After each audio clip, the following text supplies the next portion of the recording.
ആശ S Nair എന്നൊരു ഭക്ത ചോദിച്ചിട്ടുണ്ട്. നമസ്കാരം സവിത, ഞാൻ കഴിഞ്ഞ 2 ദിവസം ഓരോ മെസ്സേജ് അയച്ചു, മറുപടി നോക്കിയിരുന്നു, പക്ഷെ ഒന്നും വായിച്ചില്ല.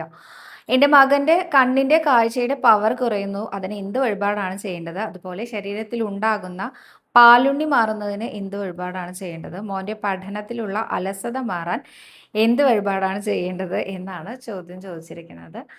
കാഴ്ചശക്തിക്ക്, കണ്ണിൻ്റെ നേത്ര സംബന്ധമായിട്ടുള്ള എന്ത് അസുഖത്തിനും പാലഭിഷേകം ഷീട്ടാക്കുന്നത് വളരെ നല്ലതാണെന്ന് ഞാൻ പറഞ്ഞിട്ടുണ്ടായിരുന്നു കേട്ടോ. ഇതിനു മുമ്പും പറയാറുണ്ട്, എപ്പോഴും പറയാറുണ്ട്.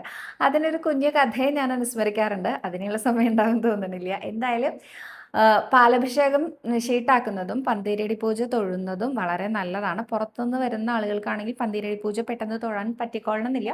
എന്തായാലും പാലഭിഷേകം ഷീട്ടാക്കുന്നത് വളരെ നല്ലതാണ് കേട്ടോ, നേത്ര സംബന്ധമായിട്ടുള്ള എല്ലാ അസുഖത്തിനും. അടുത്തതായിട്ട് ചോദിച്ചിരിക്കുന്നത് പാലുണ്ണിക്ക് എന്താ ചെയ്യാന്നാണ്. അത് ഒരു തരം സ്കിൻ ഡിസീസസ് ആണല്ലോ. അപ്പോൾ അതുകൊണ്ട് തന്നെ ചേന സമർപ്പിക്കുന്നത് വളരെ നല്ലതാണ്. ഏത് തരത്തിലുള്ള ത്വക്ക് രോഗങ്ങൾക്കും ചേന സമർപ്പിക്കാറുണ്ട് ഇവിടെ ഭക്തർ. ഇനി പഠനത്തിലുള്ള മികവിനാണെങ്കിൽ അതിന് വിദ്യാഗോപാല മന്ത്രം ചൊല്ലി നമസ്കരിക്കുന്നത് നല്ലതാണ്. നോട്ട് ബുക്ക് പേനയും വാങ്ങിക്കൊണ്ടുവന്ന് സമർപ്പിക്കുന്നത് നല്ലതാണ്. നോട്ട് ബുക്ക് കൊണ്ട് തുലാഭാരം തൂക്കുന്നത് നല്ലതാണ്. ഇതിലേതാ വേണ്ടത് എന്നുള്ളതൊക്കെ ഭക്തരുടെ ഇഷ്ടമാണ് കേട്ടോ.